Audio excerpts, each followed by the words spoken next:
Hello guys. Good morning. कैसे हैं आप सब? आज से हम ये वीडियो बनाना शुरू कर रहे हैं। वीडियो बनाने का कारण ये है कि हम इस बारे में बात करें कि समाज में आजकल कैसे नाटक आ रहे हैं जो समाज को बहुत ही गलत दिशा में ले जा रहे हैं, एक गलत मैसेज दे रहे हैं। उसके बाद भी हम उन नाटकों को लगातार जारी किए जा रहे हैं, देख रहे हैं, उन्हें सराह रहे हैं, उनको टीआरपी दे रहे हैं। क्यों दे रहे हैं ये हमको भी नहीं पता, क्योंकि ये नाटक शुरू में बहुत अच्छे आए थे जब इनकी शुरुआत हुई थी। लेकिन अब उनके पास जब चैनल सीरियल बनाने वाले मेकर्स के पास कोई स्टोरी नहीं होती और मेन स्टोरी ख़त्म होने लगती है, तब वो नाटक को एक गलत दिशा में ले जाते हैं। गलत दिशा में ले जाते हैं, गलत मैसेज देते हैं लोगों को। उसमें आजकल कई सीरियल शामिल हैं, जिसमें एक सीरियल है घूमे किसी के प्यार में। ये सीरियल बहुत ही ख़राब सीरियल है। शुरू से ये समाज को एक गलत मैसेज दे रहे हैं। उसमें ज़बरदस्ती बड़े बुज़ुर्ग घर के मामलों में गलत फ़ैसले लेते हैं, अपनी चलाने के लिए कोई भी चाल साजिशें करते हैं। एक लड़की जिसको एक लड़के से प्यार था, उसको उसने पहले डिच किया, ज़बरदस्ती उसका नंबर ब्लॉक कर दिया। उसके बाद उसने उसके भाई से शादी के लिए हाँ कर लिया अनजाने में। फिर जब वो उसको पता चला कि ये उसके भाई से ही उसकी शादी हो रही है और उसने उसको धोखा नहीं दिया है और वो उसको फ़ोन कर रहा था और उससे प्यार करता है, तो फिर वो उससे शादी करना चाहती है। लेकिन लड़का ये कह के मना कर देता है कि नहीं, तुमने मेरे भाई के संग में, तुम्हारी घर वालों ने शादी तय कर दी है और तुम्हारी शादी उससे होने वाली है, तो मैं तुमसे शादी नहीं कर सकता। तो फिर भी तो वो उसको मनाने की कोशिश करती है। वो नहीं मानता है तो उससे वादा ले लेती है कि वह किसी और से शादी नहीं करेगा और ख़ुद उसके भाई से शादी कर लेती है। जबकि वो मना कर सकती थी कि तुम मुझसे शादी करो या ना करो, मैं किसी और से शादी नहीं करूँगी। उससे शादी करने के बाद में उसको अपने पति को पति नहीं मानती है और देवर पे ही अपनी नज़रें गड़ा कर बैठी रहती है। फिर वो लड़का मजबूरीवश किसी अपने एक इंसान के एहसान तले, जिसने उसकी जान बचाई थी, उससे इंस्पायर होकर उसकी बेटी से उसकी वादा करके कि मैं तुम्हारी बेटी का ख्याल रखूँगा, उससे शादी कर लेता है। उसकी शादी हो जाने के बाद भी वो लड़की अपने देवर देवरानी के रिश्ते में बिल्कुल इंटरफेयर करती रहती है, नज़र दखल अंदाज़ी करती है। उस लड़के को उससे कहती है कि तुम इसके संग कोई रिश्ता नहीं बनाओगे, क्योंकि तुमने मुझसे वादा किया था कि तुम इसके साथ कोई रिश्ता नहीं बनाओगे। तो वो लड़का उसको समझाने की बहुत कोशिश करता है कि तुम मेरे भाई की पत्नी हो, ये मेरी पत्नी है, फिर भी वो नहीं मानती है। उनकी शादीशुदा ज़िंदगी में दखल अंदाज़ी करती रहती है। इस मामले में परिवार वाले भी उसका पूरा भरपूर साथ देते हैं, घर के बड़े बुज़ुर्ग जो घर के मुखिया होते हैं, कि नहीं कोई बात नहीं है, तुम तो खूब इंटरफेयर करो, हम तुम्हारे साथ हैं। वो उसका साथ देते हैं। वो लड़की बेचारी अकेली परेशान होती रहती है, उसको कोई बहू के रूप में स्वीकार नहीं करता है। घर में बड़े बुजुर्ग जो होते हैं, कुछ लोग स्वीकार करते हैं, कुछ लोग नहीं करते हैं। घर में उसे पढ़ाई के लिए, हर चीज़ के लिए परेशान किया जाता है, घर के कामों के लिए। फिर एक दिन उसका पति भी लौट आता है, फिर भी वो उसको नहीं अपनाती है। कुछ नहीं होता है। उन लड़के को लड़की से प्यार हो जाता है, लड़की को भी लड़के से प्यार हो जाता है। देवर देवरानी अपनी ज़िंदगी में खुश हो जाते हैं, शादी कर लेते हैं। उसको ये बात भी रास नहीं आती है। फिर धीरे धीरे वो सोचती है कि नहीं, चलो कैसे भी समझौता किया जाए, अब ये तो पास आ ही नहीं रहा है। तो फिर वो अपने प्रेजेंट पति के साथ कुछ समझौता करने की कोशिश करती है, क्योंकि वो देवरानी देवर के बच्चे की माँ बनने वाली होती है। तो उसको लगता है कि फाइनली कुछ नहीं हो सकता। फिर किसी कारण से उसके पति की भी डेथ हो जाती है देवरानी को बचाते हुए। तो वो उसको उसके लिए ब्लेम करती है। उसको उसकी स्थिति का से कोई मतलब नहीं होता है। उसका बच्चा मिसकैरेज हो जाता है, उसके पति उसका साथ नहीं देता है, ससुराल वाले भी उसे ताना मारते हैं। वो माँ भी नहीं बन सकती है, तो सैरोगेसी के ज़रिए से तय होता है कि उसका बच्चा होगा। तो उसके पति के मर जाने के बाद उसके मन में फिर एक ख्याल आता है कि इसका घर तोड़ो और अपना घर बना लो कैसे ही। तो वो देवर का बच्चा गलत ना जानबूझ के बदमाशी करके अपने पेट में रख लेती है। उसके मना करने के बाद भी पति भी रखवा देते हैं और घर वाले भी रखवा देते हैं। वो समझाने की कोशिश करती है कि नहीं, इसने बदमाशी करके जानबूझ के बच्चा अपने पेट में रखा है, लेकिन कोई नहीं मानता ये बात और वो बच्चा अपने पेट में रख लेती है। उसको बहुत टॉर्चर करती है 9 महीने तक। वो सब सहती है, कोई उसकी बात पे यकीन नहीं करता कि ये ना ये बदमाशी कर रही है और ये अब मेरे पति को, उसके पति के संग घूमती फिरती है। बच्चे को कहती है कि तुम्हारी बीवी के संग मैं नहीं रहूँगी, ये मेरे बच्चे को नुकसान पहुँचाना चाहती है, फलाना दिखाना। तो उसको कह के वो बच्चे को अपने पास रख लेती है। बच्चे को अपने पैदा होने के बाद भी उसको नहीं देती है। घर वालों के कहती है कि मैं आत्महत्या कर लूँगी, मेरी ज़िंदगी में कुछ नहीं है, मेरा पति भी नहीं है, मुझे इस बच्चे से लगाव हो गया है, मुझे बस पालने ही दिया जाए, ये और वो। और घर वाले भी उसके बच्चे को छिना के उस लड़की को दे देते हैं। फिर वो लड़की बहुत दुखी हो जाती है, लेकिन उसका दुख कोई नहीं देखता घर में। अब वो फाइनली तंग आकर सारी सच्चाई सबके सामने लाती है, सोच के कि उसका बच्चा उसको दे दिया जाएगा, और उसको बस जेल करवा देती है, सज़ा दिलवाती है उसके कामों की। तो फिर है ना, वो उसको जेल से भी छुड़ा लाते हैं और कहते हैं कि नहीं, वो तो उसी परिवार की सदस्य है और तुम वो इस घर में रहेगी, और तुम है ना उसको ऐसे घर से नहीं निकालना, जेल नहीं भेज सकती हो, ये और वो। तो वो मजबूरी में अपना घर छोड़ के चली जाती है अपने बच्चे को लेके। उसका एक्सीडेंट हो जाता है, सब उसे मरा हुआ मान लेते हैं, उसके बच्चे को मरा हुआ मान लेते हैं। वो बच जाती है, उसको बच्चा मिलता नहीं है, प्रेग्नेंट होती है, 8 साल का लीप आ जाता है।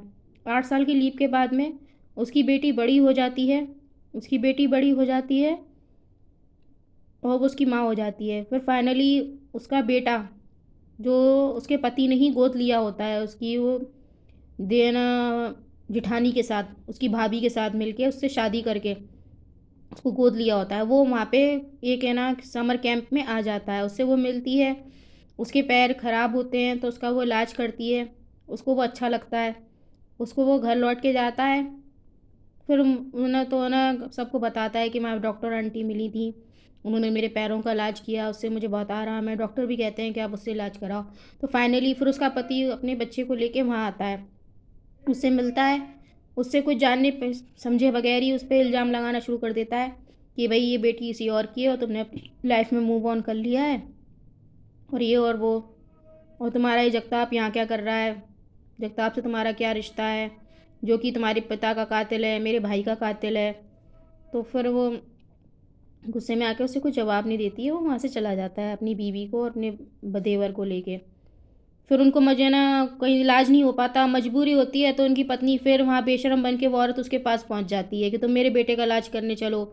और वो ले जाते हैं वहाँ पे, उसके कोई रहने करने का इंतज़ाम नहीं करते, वो मना करती है कि भाई मैं अपने आप कर लूँगी, तो उसको उसी हाल में छोड़ देते हैं। वो अपने रहने का, खाने पीने का खुद इंतज़ाम करती है, कोई पैसे नहीं लेती इनसे उस बच्चे के इलाज के। लेकिन कोई एहसान नहीं, उसकी दिन रात बेइज्जती करना, साजिशें करना, षड्यंत्र करना उसके खिलाफ। फिर एक दिन उनको अचानक ये पता चल जाता है कि उसके पास एक बच्ची है जो कि मेरी है, तो उस बच्ची को भी उससे छीन लेता है, वो आदमी छीन लेता है और उसको जेल में डाल देता है कि तुमने मेरी बच्ची को मुझसे छीना, तो तुम्हें जेल में जाना पड़ेगा। फिर उसको अपनी बच्ची को जाने कैसे जेल से भाग के उसके पास पहुंचती है, तो मजबूरी में उसको केस वापस लेना पड़ता है कि बच्ची को सच पता ना चल जाए। बच्ची रोती भी है घर में कि माई के पास जाना है, तब भी उस आदमी को ये ख्याल नहीं आता कि नहीं, ये मेरी बेटी को उसने इतने साल पाला है, पोसा है, बड़ा किया है, जन्म दिया है, तो मैं उसको छुड़वा दूँ। लेकिन ख्याल नहीं आता उसको, उसको तो लगता है कि बस मुझसे सच छिपाया, सच छिपाया। फिर वो अपनी बच्ची को लेके घर चली जाती है, तो मजबूरी में अब करे इंसान तो क्या करे, भाई बच्ची को तो उसने छीन ही लिया है, ले ही गई है। तो उससे उससे ज़बरदस्ती वादा ले लेते हैं कि आप शहर छोड़ के नहीं जाओगी, मैं अपनी बच्ची से मिलने जुलने आ सकूँ, उसके पास रह सकूँ, इसलिए आपको यहीं रहना पड़ेगा। वहीं रहने लगती है। फिर उसका घर में कोई स्वागत वगैरह की, उसकी जन्म होने के वक्त जो रस्म होती हैं वो करने की बात करने लगते हैं। तो वो लेके उसको घर भी पहुंच जाती है। घर पहुंच जाती है तो उसकी जो उन सबसे बड़ी मुखिया हैं वो उस बच्चे को डीएनए टेस्ट कराने की मांग करती हैं, कहती हैं कि बच्चा हमारा नहीं है और तू हम पे ज़बरदस्ती थोप रही है, जबकि वो कोई जायदाद में हिस्सा नहीं मांग रही है, कोई खर्च नहीं मांग रही है बच्ची का। उसके बाद भी वो लोग उसको खूब जलील करते हैं, और ना वो ये चाहती कि वो उसको उनका घर का नाम मिले, ना कुछ मिले, या उसको उसका हक अधिकार मिले, वंशज है तो। तभी वो उसको खूब जलील करते हैं। लड़का इंटरफेयर भी करता है, कहता है कि नहीं ये गलत कर रहे हो आप, तब भी वो लोग नहीं मानते, जलील करते हैं। फिर वो अपनी बच्ची को लेकर घर चली जाती है। फिर उसके बाद में वो उसकी पत्नी को हर बात पे एतराज़ होना शुरू हो जाता है कि भाई अब मैं पत्नी हूँ तो तुम इस औरत के घर क्यों जाते हो, उसकी बच्ची से क्यों मिलते हो, उसकी छोटी सी बच्ची से भी उसे नफरत है कि भाई ये मेरे बेटे के संग ही रहे बस, अपनी पुराना पत्नी पुरानी पत्नी के पास नहीं जाए, अपनी बच्ची से भी कोई लेना देना नहीं रखे, उसकी सालगिरह है तो उसको कोई लेना देना नहीं है। उसका केक मंगा लेती है तो एनिवर्सरी का केक आ जाता है तो केक ख़राब करके वो कुछ भी अनशन करके कहती है कि इसको तुम काट लो। उसको अपनी माँ बाप के संग एनिवर्सरी सेलिब्रेट कर रही है तो उसको प्रॉब्लम है कि आज इनकी एनिवर्सरी है तो मुझे प्रॉब्लम है। हर चीज़ में उसको प्रॉब्लम है, सिर्फ अपनी खुशियों के बारे में सोचती है। देवर देवरानी के घर का बर्बाद करके अपना खुशियों का महल बनाना चाहती है। अब वो उसको उनके पास जो बच्चा है उसकी भी ये सच्चाई सामने आई है कि वो लड़का उसी औरत पहली पत्नी का ही बच्चा है, तो वो आदमी इतना बेकार है कि उस औरत के सारे एहसान, उसके सब प्यार का दावा करता है, वो सब भूल के वो उसी औरत के बारे में सोच रहा है कि बच्चा इसी के पास रहे। पहले भी उसने यही किया उस औरत के साथ, सही के साथ, और आज भी मेन कैरेक्टर होने के नाते उसको जब सही सच बोलना चाहिए था, सच का साथ देना चाहिए था, वो झूठ बोल रहा है।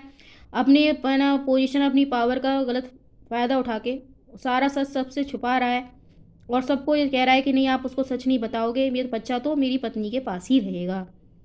तो क्या ये सब नाटक में जो भी कुछ दिखाया जा रहा है, क्या ये सही है?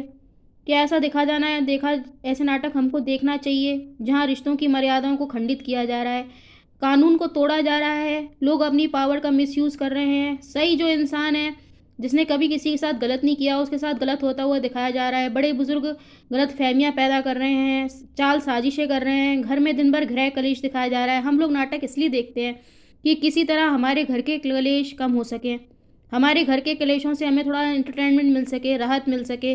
लेकिन आजकल नाटकों में इतनी गंदगी परोसी जा रही है कि उनको देखना भी बहुत मुश्किल हो गया। आज के विषय पे हमने इस सीरियल के बारे में चर्चा की, जो हमें नहीं देखना चाहिए। प्लीज़ आप ये शो ना देखें, इसको टीआरपी ना दें, ये शो बिल्कुल देखने लायक नहीं है। ये समाज को एक गलत मैसेज दे रहा है, हर तरह से एक गलत मैसेज दे रहा है कि बहू बेटियों को कैसे तंग किया जाता है, कैसे घर में मर्यादाओं को खंडित किया जाता है, देवर भाभी को नाम से बुलाते हैं, दोस्त मानते हैं, और उनके साथ शादी भी कर लेते हैं अपना घर तोड़ के। भाभी देवर पे नज़रें गड़ा के बैठी हुई हैं, उनका घर तोड़ने को बैठी हुई हैं, उनका देवरानियों को भगा के उनके घर पे कब्जा करना चाहती हैं। ये किस तरह के नाटक हैं जो आजकल समाज में चल रहे हैं, जिनको आप टॉप में पहुंचा रहे हो?